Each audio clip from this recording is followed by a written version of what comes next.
Presiden ke-7 Joko Widodo meminta isu ijazah dihentikan jika memang dianggap menguntungkan dirinya. Lalu apakah isu ijazah palsu menguntungkan Jokowi secara politik? Kita akan bahas bersama juru bicara Partai Solidaritas Indonesia Beni Papa dan juga analis politik atau pakar politik Ikrar Nusa Bakti. Selamat malam Prof. Ikrar. Malam Mas Beni. Malam, Mas. Saya ke Prof. Ikrar dulu. Prof, benar diuntungkan Pak Jokowi ini dengan berlarut-larutnya isu ijazah ini? Enggak juga sih. Enggak juga ya? Enggak juga, malah buat saya sih nama beliau tuh makin lama makin jelek. Kalau buat saya ya. Dan itu juga ngapain juga dia mau memperpanjang persoalan itu. Padahal, dan ini juga dia teman-teman yang dari, nggak tahu dari PSI ya, tapi yang jelas orang pada ngomong bahwa para pendukungnya itu seakan-akan Roy Suryo Ses itu memperpanjang. Ada kemudian juga yang mengatakan bahwa Roy Suryo itu didukung oleh orang besar gitu yang punya jaket biru gitu kan. Nah, itu yang semuanya juga dibantah sama Roy Suryo Ses. Prof, saya melihat mengapa seolah-olah Pak Jokowi ini juga seperti enjoy berselancar dengan isu ini begitu loh. Ya bisa saja ya, karena biar bagaimanapun ya, whether you like it or not ya, apakah itu berita itu bersifat positif atau negatif, itu kan nama beliau akan muncul terus. Dan itu buat rating televisi ataupun rating buat beliau sendiri, itu kan berarti dia walaupun sudah tidak lagi menjadi presiden, tapi nama dia masih muncul. Ya. Walaupun kalau dari sisi saya sebagai pengamat politik kan akan beda ya. Kenapa? Karena kan kita tahu yang namanya rating itu kan memang bisa aja tinggi, tapi kan bisa saja hasilnya negatif. Berarti juga.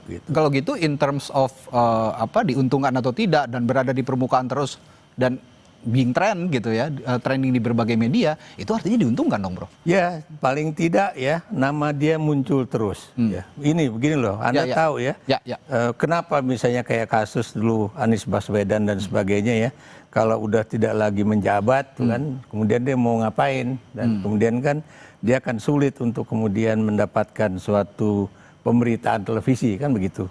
Tapi kan kita tahu Anies kan juga tetap aja bisa muncul. Ya kayak ada kasus Tom Lembong, dia juga bisa muncul ya. Dan kemudian juga ada kasus misalnya tentang yang lain-lain ya, dia juga bisa muncul. Kayak kasus dulu tuduhan bahwa dia juga korupsi dalam kasus apa istilahnya itu, balapan itu loh. Itu kan juga muncul ya, walaupun tidak terbukti dia melakukan korupsi tersebut. Jadi gini loh, kalau seseorang itu masih menjabat, itu kan dalam bahasa komunikasi politik tuh ya, itu kan ada istilah bahwa siapa bicara apa dengan channel apa dan kemudian bagaimana dampaknya ya. Kalau kemudian dia bukan pejabat, pastinya tidak ada dampak yang besar. Tapi kalau seseorang itu masih menjabat, itu pasti juga yang ditanya pertama kan dia, bukan orang yang nggak punya jabatan. Dan kemudian apa namanya itu channel baik itu televisi kayak sekarang ya, Anda kan Kompas itu kan termasuk mainstream television ya, itu muncul di media sosial juga pasti muncul, di media-media lain juga muncul gitu. Kalau gitu Bung Beni, kalau kata Prof. Ikrar nggak juga tuh, nggak nguntungin juga gitu, malah tambah jelek justru kalau memang ini dibiarkan berlarut-larut. PSI nggak memagari itu supaya nggak berlarut-larut. Iya, pertama tentu kan Pak Jokowi ini kan menghargai proses hukum yang ada. Jadi kemudian ya Pak Jokowi juga melaporkan karena merasa tentu kan Pak Jokowi merasa dirugikan sehingga melaporkan itu di pihak kepolisian. Satu. Yang kedua memang kalau secara survei ya, kemarin itu kebetulan survei LSI Denijena kan keluar kemarin, itu memang 74,6% masyarakat itu tidak percaya kasus ijazah palsu Pak Jokowi. Jadi memang survei itu ya, dengan survei LSI Denijena itu sehingga kemudian kita juga menyimpulkan bahwa memang kasus ini hanya hanya untuk kepentingan segelintir orang, bukan untuk kepentingan masyarakat Indonesia. Memang dari potret survei itu kita bisa melihat bahwa masyarakat Indonesia mayoritas melihat bahwa kasus ini tidak berhubungan dengan kepentingan masyarakat, tidak berhubungan dengan kepentingan rakyat di bawah, sehingga itulah yang kemudian mungkin juga menjadi salah satu alasan kenapa kalau kita bisa membahasakan bahwa ya segelintir orang ini tidak berhasil untuk mempengaruhi persepsi publik. Ya, kalau kami melihatnya begitu, sehingga ya tentu dari Partai PSI tentu kan kita melihat bahwa kasus ini kan bukan untuk kepentingan rakyat banyak, bukan untuk kepentingan masyarakat. Sejognya ya kita sama-sama punya kesadaran bersama bahwa ya kalau bisa kasus ini cepat diselesai gitu. Tapi kan di lain sisi kelompok-kelompok ini yang menuduh kan masih jalan terus di media sosial, di media massa itu kan jalan terus ini kan kelompok-kelompok yang selama ini mencoba mempengaruhi publik bahwa ijazah Pak Jokowi ini palsu dan lain-lain. Nah, tapi kan masyarakat di lain sisi juga sadar bahwa kasus ini masyarakat sadar dan tahu betul bahwa tidak mungkin dan tidak masuk akal ijazah Pak Jokowi itu palsu dengan sederet dari wali kota, dari gubernur, presiden periode itu kan melalui proses verifikasi yang panjang di lembaga-lembaga negara. Jadi saya kira potret itu yang kita lihat dari survei kemarin bahwa ya memang kasus ini tidak berhasil untuk membohongi publik. Instead of alih-alih isu ini begitu ya sebenarnya merugikan atau tidak, kalau kata Prof Ikrar tadi merugikan, sebaiknya kan di stop saja begitu ya, tidak berlarut-larut. Nah, ini kalau menurut Bung Benny tadi ya itulah ada yang terus menggulirkan ini.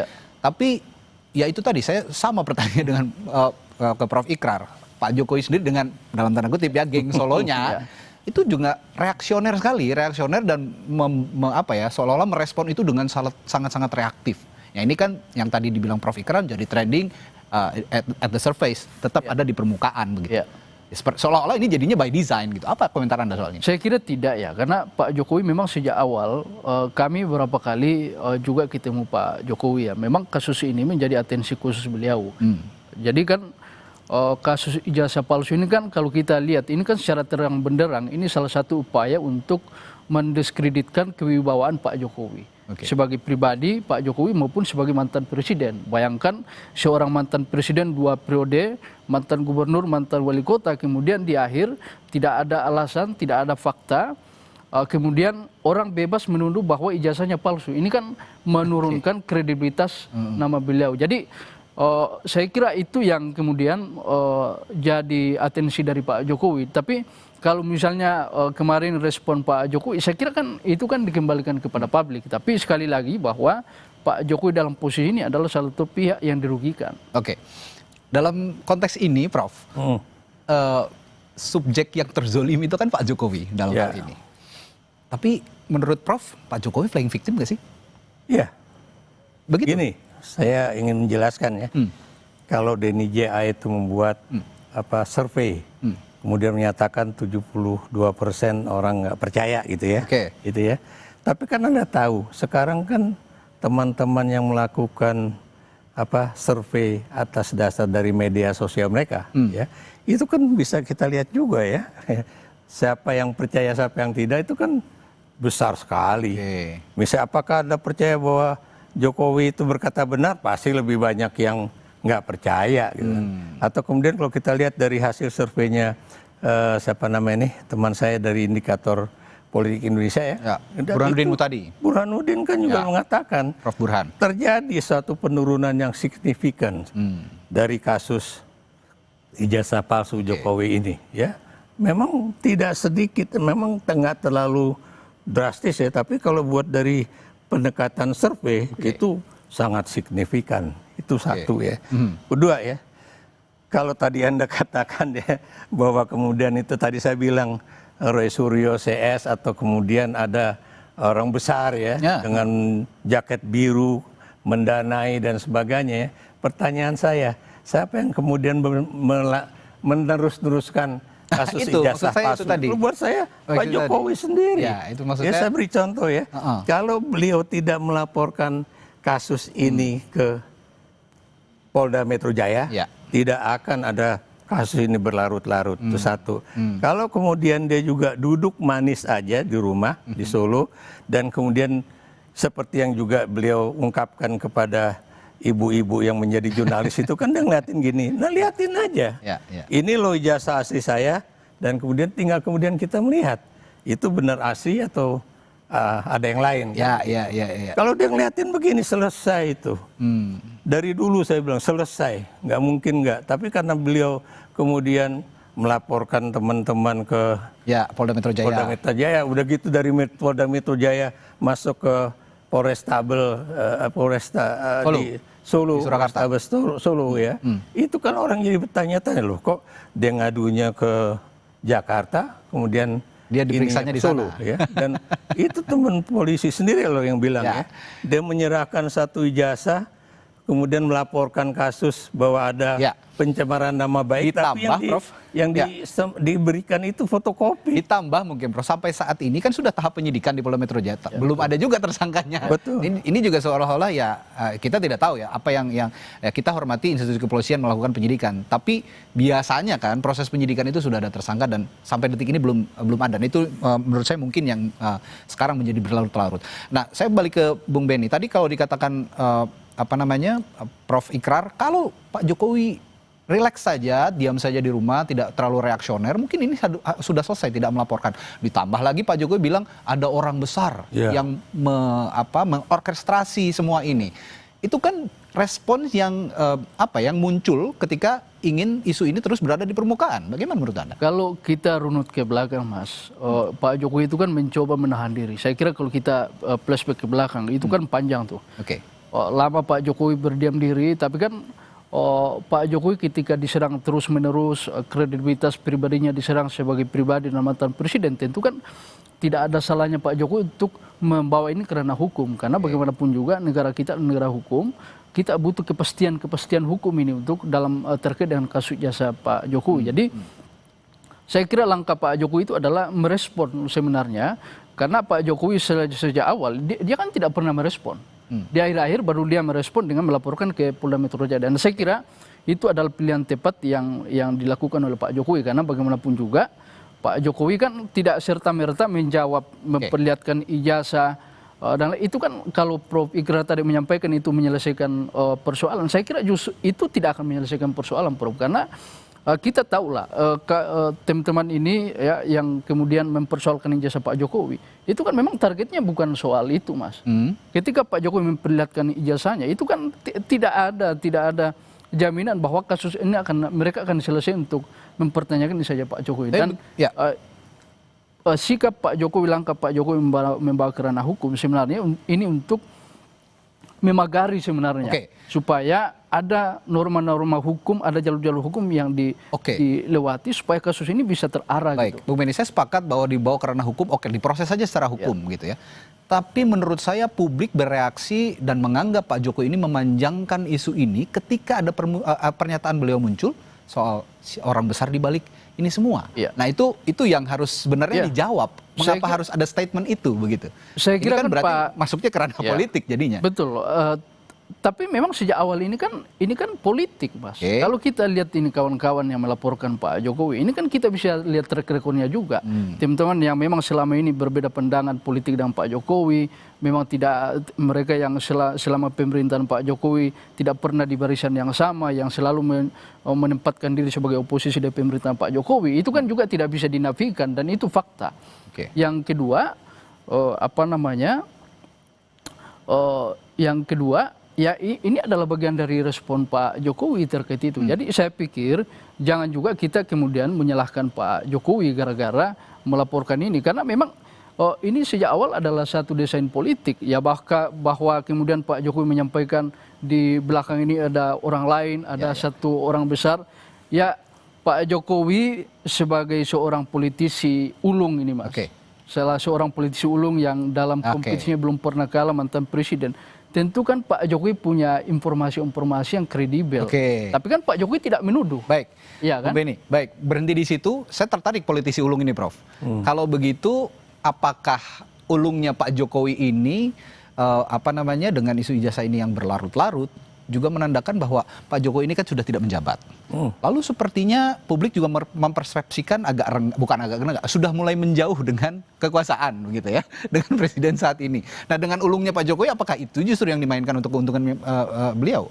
Itu yang tadi saya bilang, Pak Jokowi itu memang pinter, ya, bukan orang bodoh. Pinter ya, termasuk juga bagaimana dia membuat suatu pernyataan ya, saya beri contoh. Meng-create isu ya. Create isu lah, kayak dulu tentang mobil SMK.